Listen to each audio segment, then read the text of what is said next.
Hello, Steve White, Trek Boy 89 for Steve Arts 89. Well, it seems to be a fairly slow week for Star Trek news. Well, that's what I thought when I saw this first news article on TrekMovie.com. Basically, the cast of Star Trek, which really is just Will Wheaton, because the others are like from New Trek, are taking on the cast of The Deadliest Catch on Family Feud. I'm like, wow, they really must be doing their own PR at the moment, because everyone at Paramount has been fired, with Skydance taking over, everything being organized and everything. They literally did fire like the whole team that would have been working on like the Star Trek Day events. That's why everything for that was basically cancelled. It was basically a non-event because literally everyone was fired. There was no one to actually do it. So it looks like the Star Trek stars are doing their own PR at the moment. We've got Wilson Cruz, Sonequa Martin Green, Celia Gooding Jr., Will Wheaton, and I think it's the mother from Lower Decks. They're all appearing on Family Feud, taking on the cast of The Deadliest Catch. So, okay. Probably the only other news really for this week is that New York Comic Con, October 19, they've announced a panel for, can't even say it, Section 31. At this point, it just seems like a vanity project for Michelle Yeoh. And I love Michelle Yeoh, but they really should have done a series or a movie based on Giorgio, the actual Starfleet captain who actually explored space, and actually would have been a Star Trek series or movie. Instead, we get the Section 31 anti-Star Trek, gritty, dark, I can't even talk about it. So there's that, and then they're doing a panel for Lower Decks, the final season, which kind of makes sense, but I'm guessing they're going to announce a panel for the next season of Strange New Worlds before October 19, but they haven't yet, because those are the three things they've got to promote at the moment, and that's coming up, I think, soonest. I don't know what's first, Lower Decks or Strange New Worlds. But the other thing I'm kind of proud of my ladies for is the Women of Star Trek are doing the Women of Star Trek for Kamala event for Kamala Harris, October 3. And I think I'm saying her name wrong. I keep doing that. It's not deliberate. I'm just stupid.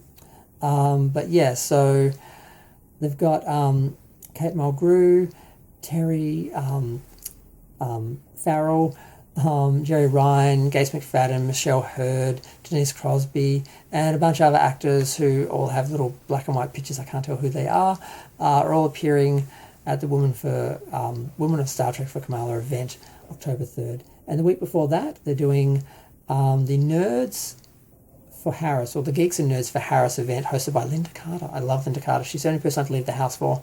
If she came to Australia and did an event, I would go. But they've got quite a few people showing up to that. They've got Stacey Abrams, Yvette Nicole Brown, LeVar Burton, Misha Collins, John Cryer, Felicia Day, Patty Jenkins, Matthew Modine, Bill Nye, Robert Picardo, Anthony Rapp, Jerry Ryan, Josh Takei, and Mary Trump's Nerd Avengers. So there's quite a few people showing up for that on September 24. But that's kind of it for Star Trek events at the moment, Star Trek news. I saw that Family Feud episode and I just had to comment. There's another story about James McAvoy. He was apparently being auditioned or asked if he wanted to be in one of the Star Trek films. He won't say which one or what character, but he thought he was the completely wrong person for it, and they ended up choosing the complete opposite of him for the role, and he thought it was brilliant.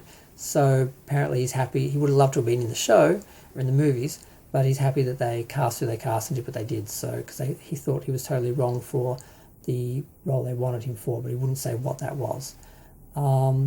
And that's it. The only other thing I'm kind of curious about is there's also Data's evil twin is playing an evil god in Law War. I don't know. IDW just has lost the plot. I wish they'd lost the license, but they seem to be doing like the secret hideout sort of idea of Star Trek, where you just get a bunch of random legacy characters, put together a rebel crew that isn't part of Starfleet, and have them run around and do things that have nothing to do with Star Trek or Starfleet, and like it's all about gods and war and religion and everything that isn't Star Trek, and that's what they're focusing on. And I guess they can monetize that more and not have to pay out as much licensing because they're doing their own Star Trek basically.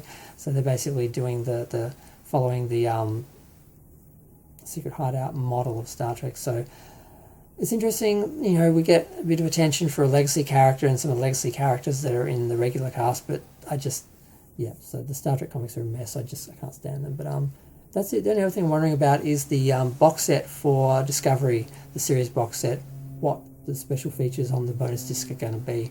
Because I always said when they cancelled the show I would buy the series box set, because I do want some episodes for the production values and just the whole series to have to watch, to criticise or review or re-review. So curious what the bonus disc is. Will it just be one big documentary or a bunch of little featurettes made for this, or will it just be stuff that didn't make it onto the other releases?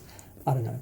But I'm going to go. That was just sort of the week in Star Trek news. I'm going to go for free to share, like, comment, subscribe. Let me know what you think of this. It looks like, Star Trek, the cast are doing their own PR at the moment, while Paramount is, reshuffling everything in their promotion and departments and everything. But bye.